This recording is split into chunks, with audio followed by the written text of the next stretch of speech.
Leitura do livro do profeta Isaías. O Senhor Deus deu-me língua adestrada, para que eu saiba dizer palavras de conforto à pessoa abatida. Ele me desperta cada manhã e me excita o ouvido, para prestar atenção como um discípulo. O Senhor abriu meus ouvidos, não lhe resisti nem voltei atrás. Ofereci as costas para me baterem, e as faces para me arrancarem a barba. Não desviei o rosto de bofetões e cusparadas. Mas o Senhor Deus é meu auxiliador. Por isso, não me deixei abater o ânimo. Conservei o rosto impassível como pedra, porque sei que não sairei humilhado. A meu lado está quem me justifica. Alguém me fará objeções? Vejamos. Quem é meu adversário? Aproxime-se. Sim, o Senhor Deus é meu auxiliador. Quem é que me vai condenar? Palavra do Senhor.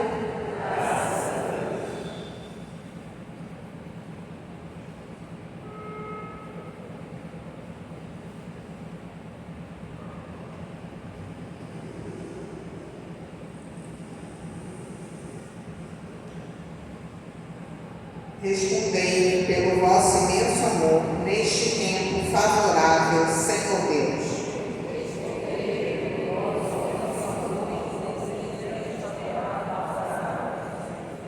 Por vossa causa é que sofri tantos insultos, e o meu rosto se cobriu de confusão. Eu me tornei como um estranho a meus irmãos, como estrangeiro para os filhos de minha mãe. Pois meu zelo e meu amor por vossa casa me devoram como fogo abrasador, e os insultos de infiéis que vos ultrajam recaíram todos eles sobre mim.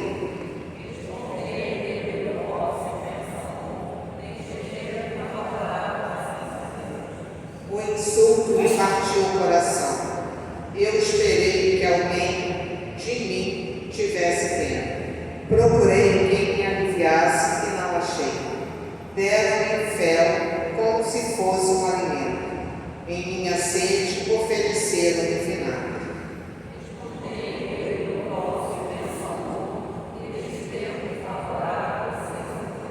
Cantando eu louvarei o vosso nome, e agradecido exultarei de alegria. Humildes, vede isto e alegrai-vos. O vosso coração perseverará, se procurardes o Senhor continuamente, pois nosso Deus atende a prece dos seus povos e não despreza o clamor de vossos cativos.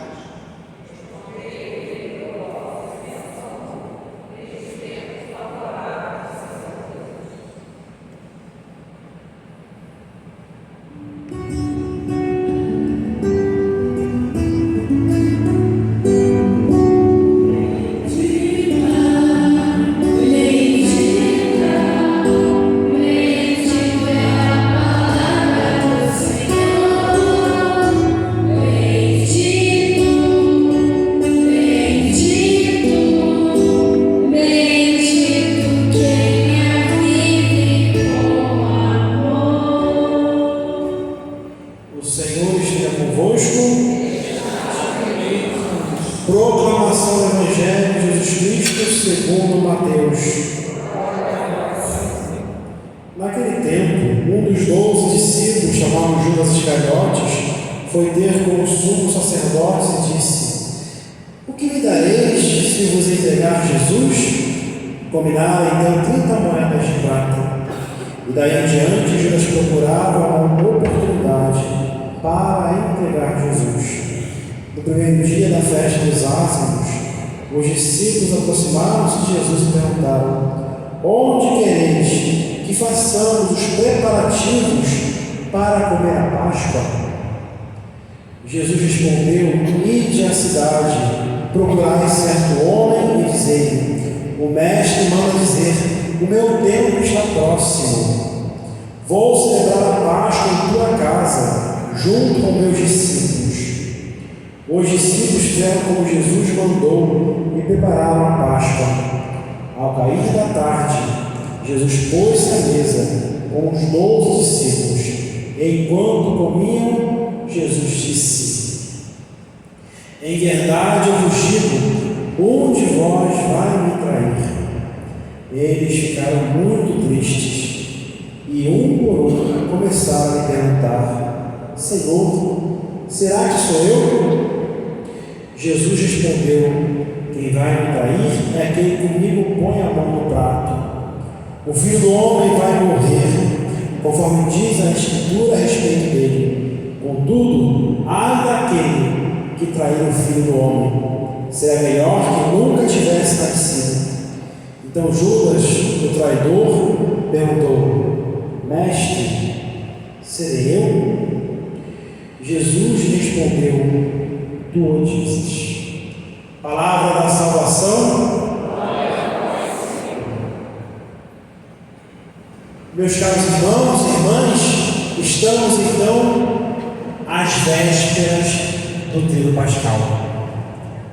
Se nós estamos hoje celebrando a misericórdia, esta misericórdia de Deus se manifesta de forma máxima através do amor de Deus dado, entregue por cada um de nós no alto do madeiro da cruz.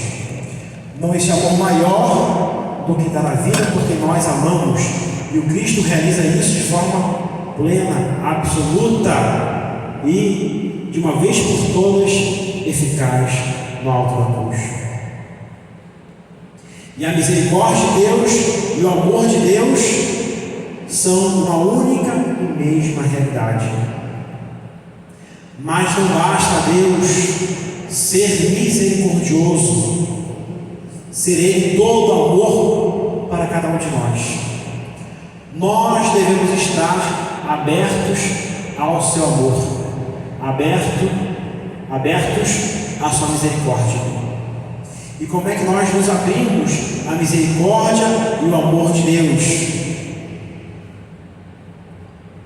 Nos entendendo, nos reconhecendo e nos percebendo como nós somos, falhos, miseráveis e pecadores. Só assim, meus irmãos, nós iremos acolher a misericórdia de Deus, o amor de Deus que é para todos. No inferno não estão as almas que Deus condenou, estão as almas que não quiseram acolher o amor e a misericórdia de Deus, pois Deus quer salvar a todos, mas nem todos querem acolher a salvação. Isso é muito importante, porque é o que vai ser manifestado nesses dias que se aproximam. O Cristo, muitas vezes no Evangelho, antes de fazer o milagre, ele hesita falando o quê? Ainda vai chegar a minha hora. Hoje não. Tendo chegado a hora, a minha hora já está chegando. Que hora é essa? É a hora em que Ele vai derramar até a última gota de sangue para nos salvar. E é por isso que Cristo muitas vezes fala: ainda não chegou a minha hora. Por quê? No fundo, o maior desejo do Senhor, o que Ele mais esperava no decorrer de toda a sua vida, é o quê? É a hora de entregar-se por cada um de nós. Por isso, muitas vezes, Ele fala essa hora, porque Ele deseja esta hora, Ele sonha com esta hora. Ele quer nos salvar, meus irmãos, mais do que nós somos capazes de querer sermos salvos. Por isso que o Padre falou: só se perde quem não quer salvar-se. Então, como deve ser a atitude, o espírito de alguém que quer de fato ser salvo pela misericórdia, pelo amor de Deus?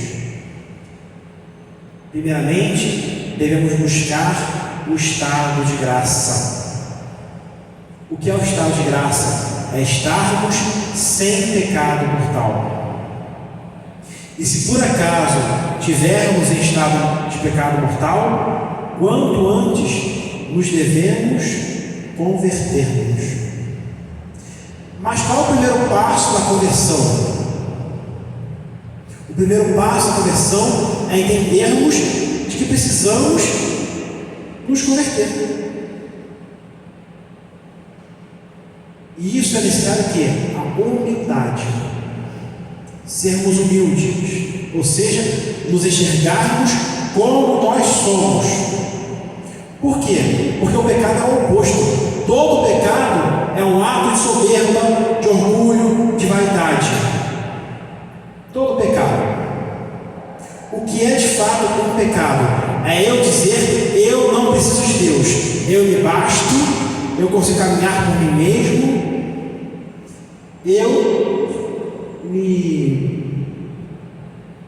eu sou eu. É a negação de Deus. Isso é o pecado. Querer andar com as minhas próprias pernas, sem depender de Deus, como se eu fosse Deus de mim mesmo. Ou seja, é orgulho. E como é que nós combatemos isso? Ou melhor, como é que nós começamos a combater isso? Por meio da humildade.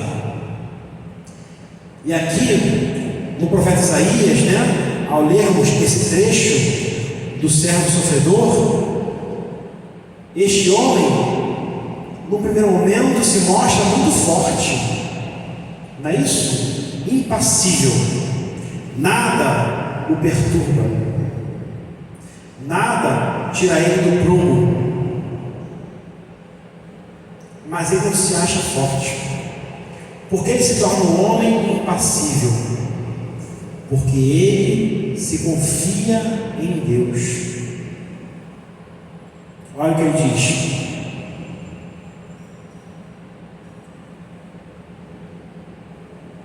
não me deixei abater o ânimo, conservei o rosto impassível como pedra, porque sei que não serei humilhado. Por quê? Ao meu lado está quem me justifica, ou seja, Deus está comigo. Eu sou fraco, eu sou miserável, eu não sou o suficiente, mas Deus é a minha força.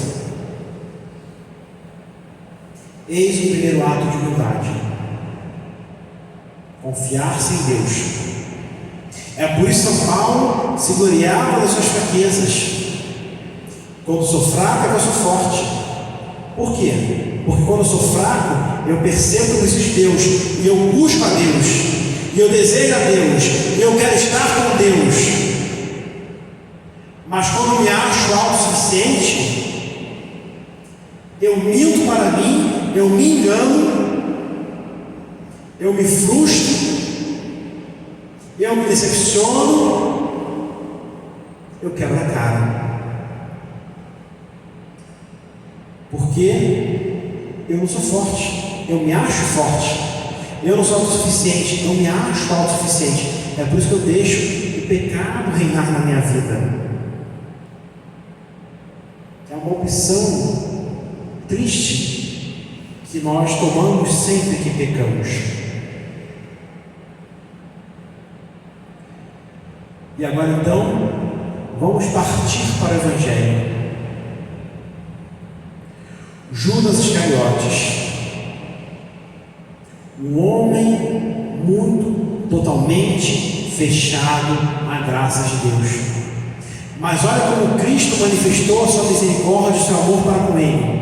O Cristo sabia que ele era um ladrão, sabia que ele não valia nada. Mas o Cristo nunca o expulsou do meio dos 12. Até o último instante, o Cristo lutou pela conversão daquela alma.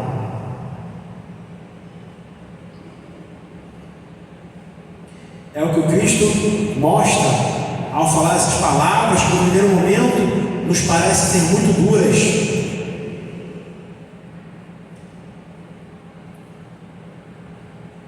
Em verdade eu vos digo, um de vós vai me trair. Quem vai me trair é aquele que comigo põe a mão no prato. O Filho do Homem vai morrer, conforme diz a Escritura a respeito dele. Contudo, ai daquele que trair o Filho do Homem, seria melhor que nunca tivesse nascido. No primeiro momento, achamos essas palavras muito duras, como se o Cristo estivesse condenando aquele homem. Mas olha como manifesta-se a misericórdia de Deus. Primeiramente, o Cristo não falou abertamente quem é que vai o trair, quem é que o vai trair. Por quê? Porque todos têm direito à sua reputação. E o Cristo não quis tirar a reputação e a dignidade de Judas Iscariote, ainda que Judas o tivesse traído por mixaria. Ou seja, para Judas, Cristo não valia nada, mas para Cristo, Judas valia a sua vida de homem e de Deus, que daqui a poucos dias ele iria entregar na cruz. Então, primeiramente, ele não revela quem é o traidor. E segundo, ele fala essas palavras para ver se essas palavras fortes conseguem quebrar a dureza do coração de Judas, para que ele pudesse converter, se não naquele momento, ainda depois da morte do Cristo.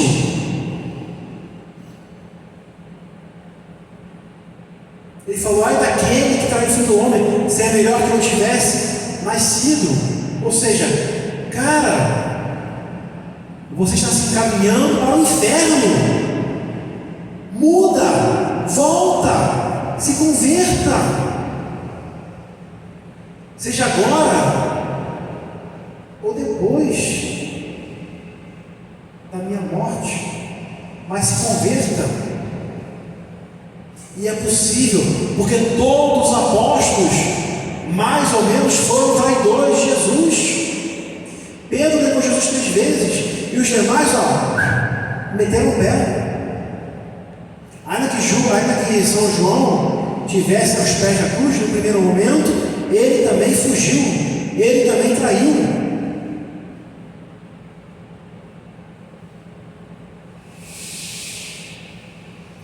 Ou seja, até o último instante, o Cristo fez de tudo para tocar o coração de Judas.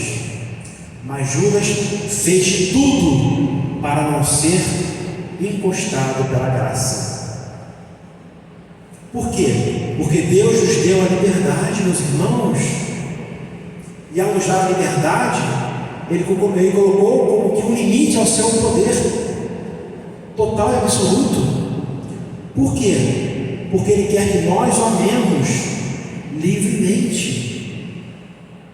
Porque o amor forçado, o amor escravo, é um amor muito triste. O que torna bonito o casamento é o homem e a mulher serem um e o outro, a grande escolha da vida de um e de outro, não a falta de opção. Deus poderia nos fazer marionetes em suas mãos, incapazes de pecar, mas seria um amor forçado, um amor que no fundo não é amor, porque o amor se dá na liberdade. Então Deus prefere permitir que nós escolhamos ficar sem Ele para sempre no pecado, do que nos obrigar a estar com Ele a qualquer custo. Olha que amor, olha que misericórdia. Então, o Cristo fez de tudo para salvar este homem. Assim como este homem fez de tudo para não ser salvo pelo Cristo. Mas nós vemos neste Evangelho também algo muito bonito, além da misericórdia, do amor de Deus, do amor do Cristo por cada um de nós. A humildade dos 11 apóstolos. Quando Cristo fala: um de vós vai me trair, o que os 11 apóstolos perguntam? Senhor, acaso serei eu? Já se perguntaram por que eles perguntaram isso? Já que eles tinham certeza que não estavam traindo o Senhor, estavam com as suas consciências livres, limpas, sem peso de traição.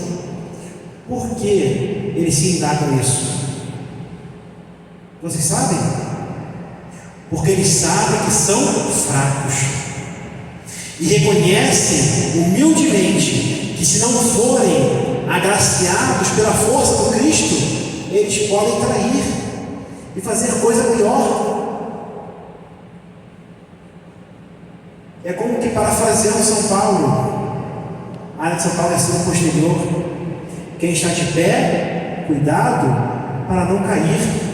E é isso que estão mostrando humildemente.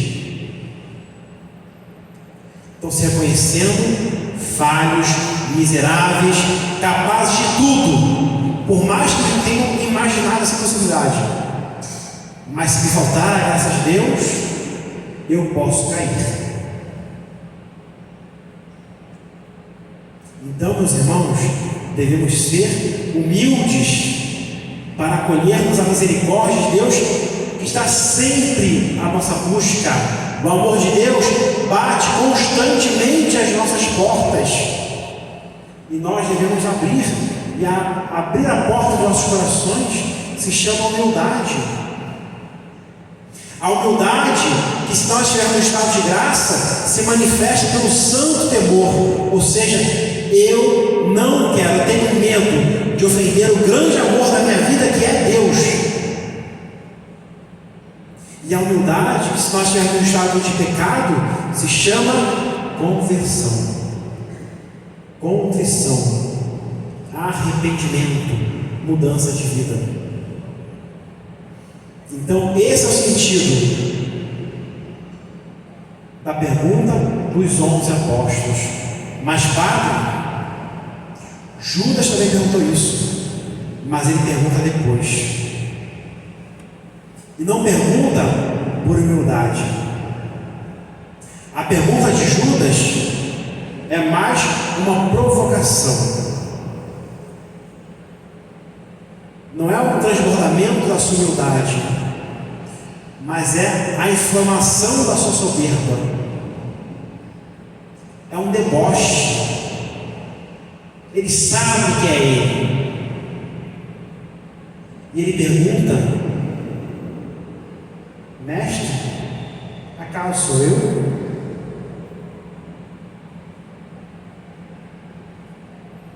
E talvez esta pergunta tenha doído mais no Cristo do que qualquer prego, do que a coroa de espinhos que iriam pregar nos seus punhos na sua cabeça. Por quê?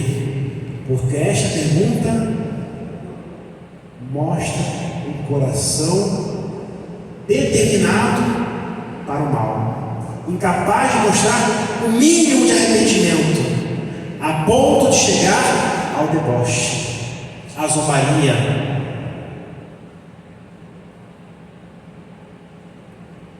E o Cristo, diante de tal endurecimento, não é capaz de dizer mais nada. Já amou, já alertou, já viveu 3 anos da sua vida, dia e noite, mostrando a misericórdia, mostrando amor, curando corpos, curando almas. E este homem fechado, enquanto o servo sofredor de Isaías, impassível por estar próximo de Deus, Judas Iscariotes se mostra empedernido, endurecido por estar longe de Deus, totalmente fechado à graça do Senhor.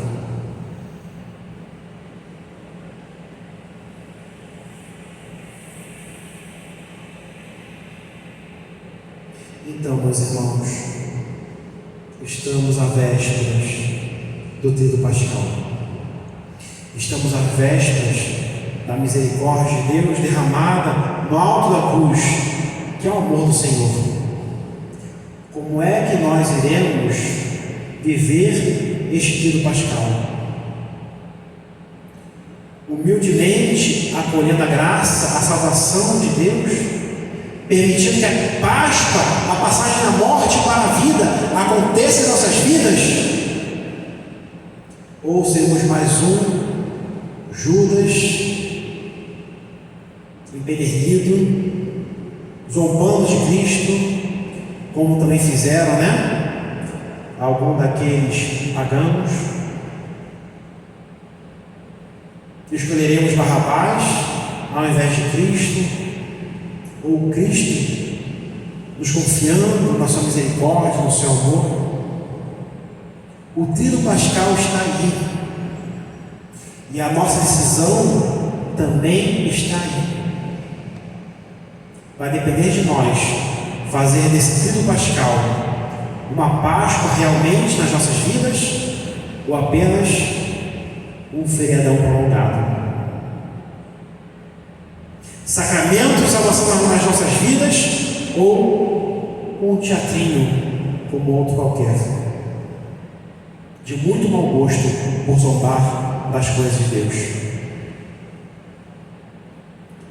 Deus está aí, a misericórdia está aí, e nós? Estamos aí ou estamos nem aí? Ainda é tempo. Peçamos hoje a coração misericordioso de Deus, a graça, a humildade, a conversão sincera. E de fato, que esta semana que estamos vivendo seja uma semana santa, por ser capaz de nos santificar. Amém? Louvado seja nosso Senhor Jesus Cristo. Ofertório.